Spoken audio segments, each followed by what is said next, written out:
Hey guys and girls, my name is Alan and welcome to this gameplay commentary. So as you can see, I've got another Uncharted 4 multiplayer match for you to enjoy. And following on from last week's video, was it last week? No, it was earlier in the week. I hope I was your first choice. Earlier in the week, I did a video on one of the other DLC weapons, the Carrigan 53, and today I'm going to be talking about the GX3-9, which is another one of the DLC weapons that featured in the June update that Naughty Dog released for Uncharted 4 multiplayer. Now, the June update contained two DLC weapons. This is the second one. As I said, I talked about the first one in that previous video. I'll link that in the description. I'll also link it on the screen now if you want to check it out. But obviously, I talk about the weapon, I show some gameplay, and I also did almost said hard point then. I also did a King of the Hill match, which I've not yet shown on the channel. So if you want to see how I play King of the Hill, or at least, you know, how I attempt to play King of the Hill, then you can check out that video. But also the gameplay was pretty good in terms of weapon use as well. So if you want to check out, see how the weapon operates, then head over there, check out that video. I get absolutely destroyed here. I shouldn't have done what I did, but it could have gone both ways. Like, if I'd landed my shots, then maybe I would have got the down. However, I do think that I went down a bit quick. That caught me by surprise a little bit. I wasn't too sure why I went down so fast. Sometimes you get those laggy downs, and basically the bullets just hit you before you can react. I'm not saying that's one of those situations, but it seems as though I got down really, really quick. So I don't know, but whatever. I shouldn't have done what I did. Got a bit reckless, and so first down. But it is what it is. So not a great start to the match, as you can see. I got down to start off with, and then basically the team captain got killed, and then the enemies managed to cap it pretty quick. So not great as starting of matches go, but it does pick up, and I do better, obviously, otherwise I wouldn't have posted this gameplay. So yeah, as you can see, I'm using, as I said, the GX3-9.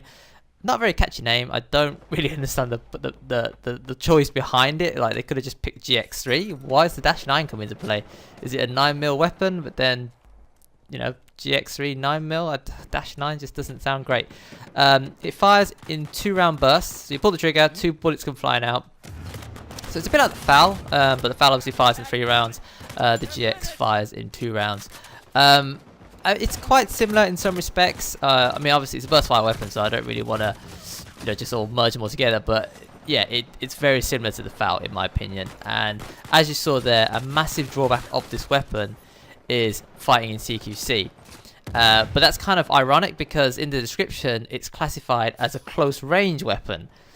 But as you saw there, using it in close range, not ideal. So also the kit that I'm using this is a class that I normally use for my FAL setup. But I decided to swap out the FAL and put in the GX3. And as part of the kit, I'm using the med pack because I sort of treat the FAL as a support weapon. And when I'm playing that support role, I sort of hang back a little bit, provide overwatch as I'm doing at the moment, use revive packs, and I think I've also got the sniper as my sidekick. So between me and her, we sort of hold down a location or defend or cover or whatever. So that's the class I'm using, and I think that's probably where this weapon shines. If you take it into a CQC environment like you saw earlier, doesn't work out very well for you. It's quite a slow rate of fire weapon. The burst, I mean, the firing of the 2 rounds is okay. It's comparable to the FAL, but the refire time. So once you fire the 2 shots, you then need to wait, and that's called the refire time. That can take a while, and if you happen to miss any of the 2 bullets that you fired previously, let's say you land 1, so you land 50% of the first round, then you got to wait for the second burst, and it's just excruciating is the best way that I can describe it. With the FAL, you got a bit of leniency because you got 3 rounds. But with this, it's only 2 rounds. So if you miss one, or worst case scenario, you miss both, then you're pretty much screwed. Any enemy that you've started firing on, if they're competent and obviously they know where you're shooting from, if they return fire, you're in a lot of trouble. So as I said, this weapon is best used at sort of mid-range. It's not great at long range, and the reason why it's not great at long range is because I believe, I haven't confirmed it for sure, but I'm fairly certain that this weapon does more damage up close than it does at long range. Now, weapons in Uncharted 4, they do have damage drop-off. It's not as severe as games like Call of Duty and stuff, but there is definitely weapon drop-off damage. So basically, the closer you are to an enemy, the less number of bullets you're required to kill. But for most weapons, if it's say 5 shots at close range, it's probably going to be something like 6 shots at mid-range, maybe long range, maybe 7 shots, you know, that sort of thing. With this weapon, it seems as though it's probably something like 4 at close range, and then at long range, you'd be looking at 7, 8. So it's as if it's half damage at long range, which I can understand why they've done it, but for a burst fire weapon, it doesn't really make any sense because of the fact, obviously, you don't really want to be using it in CQC situation. This is another example here. I mean, he didn't know where I was. I got shots on. I was quite, my accuracy was okay there, so I landed the bullets and I got the down. But if I'd have missed those shots, if he'd have been shooting at me, if he'd have been spraying and praying, running towards me, and I'd missed some of those shots, I'd have been in some serious trouble and I probably would have lost that engagement. So it's kind of an ironic weapon. I don't understand why it's classed as CQC, because you would not take this into a CQC environment. At least I personally don't think it's the best place to use it. It's not like the BRM from Black Ops 3. It doesn't have a fast refire time, which is what makes that weapon so good in CQC. The BRM, not this weapon. It's got slow refire time, even though the damage is good. But as I say, if you miss any shots, or if you're trying to spray and pray with this weapon, it's just not going to happen. And again, if he'd have carried on firing, he probably would have taken me out. But I guess he ran dry or went in for the melee when he shouldn't have done, and I managed to get the down. But I just think if you win a CQC environment, it's probably because of luck, maybe because of the lack of the opposite player's skill, rather than you can genuinely use this weapon in CQC, because it ain't a shotgun, it ain't an SMG, so it's kind of weird. The other good thing about this weapon, and you might have seen it there, I don't know if I managed to land headshots or not, but it seems as though it's got a really high headshot multiplier. So again, this is where I think it shines as a sort of a mid-range Overwatch weapon. If you can land headshots at mid-range, you can down enemies really fast, and just be that guy who provides cover, makes enemies think twice about sticking their head out. Because if you land headshots, as I said, you will do a lot of damage, and it's probably the same sort of damage that you would land body shots up close. I think that's probably the best way that I can describe it. If anyone's got actually any hard data on what the damage is for this weapon, I'd be interested to see it, but I reckon it does probably half damage at distance. That's what I feel the weapon does. And as I said, because it does a lot of damage up close, you can sort of protect yourself, but in general it's going to be more about luck than it is going to be about skill. It's going to be hard to replicate that over and over again, as I said, because the refire time of the weapon is so slow. Right, so moving on to accuracy of the weapon. Now, accuracy is, I don't know, I think it's more accurate than the FAL, but it's kind of weird because when I've had this weapon locked for a while, and I played with it once or twice before this session here that you see here on the screen. And when I first used it, I wasn't very good with it, and I put it down to the accuracy of the weapon being not great. But I picked up again, and as you can see, I'm doing okay with it this time round. And I don't know if that's because they've modified it slightly. They might have, updated the game via a hotfix or whatever.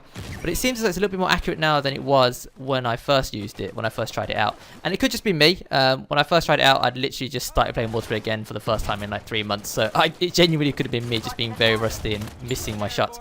But it seems as though, to me anyway, that the weapon has been improved accuracy-wise slightly since I first tried it out. So Naughty may have done something. It's been a couple of weeks since I first unlocked it. If that's the case, then it's a good change, because slow refire time with a low accurate weapon, which fires only in 2 bursts, is not ideal. If they've made it more accurate, then that's a good change, and I approve of it. I still struggle with the weapon. It's not a laser by any means, but I certainly do better now with it than I did when I first tried it a couple of weeks back. Yeah, so what else? I think that's about it in terms of the weapon. So just to summarize again, slow refire time, but sort of moderately accurate. The game recommends it, well, it doesn't recommend, but it says that it's a close range weapon, but I don't think you should be using it in CQC. SMGs, pistols, any other weapons, this is definitely sort of a mid-range Overwatch support sort of kit.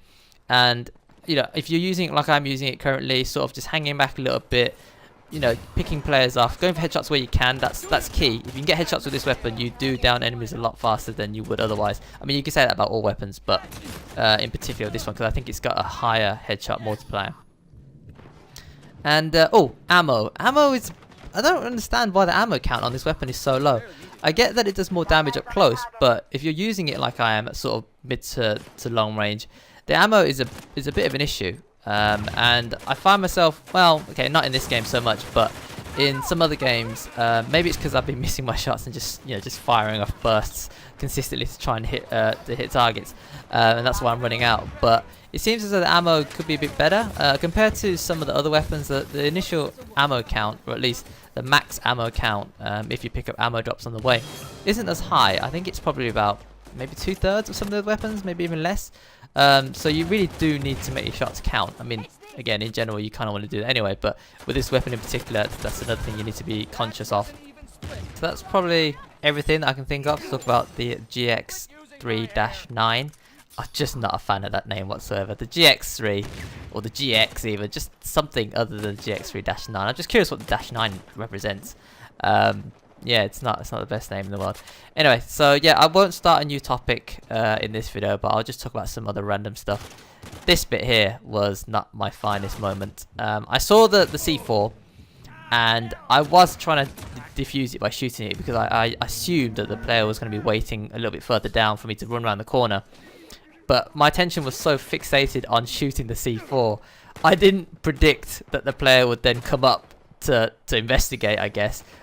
Or maybe to reclaim the C4, and then maybe they saw me first, obviously, because I was ADSing on the C4, and probably took me out as I was jumping through the window. So, two very poor decisions in the game, and they cost me in both situations. But again, I'm a little bit rusty. You know, my mind's not really in the zone. Well, okay, you know, I got outplayed. It's as simple as that. I should have done better. I didn't, and so it cost me. But yeah, I mean, like, as I said, I've been out of the game for a couple of months, so I'm going to be making silly mistakes like that. On the whole, though, I think I do okay. I could have done better, but again, it could have been a lot worse in this game and the other games that I've shown so far as well.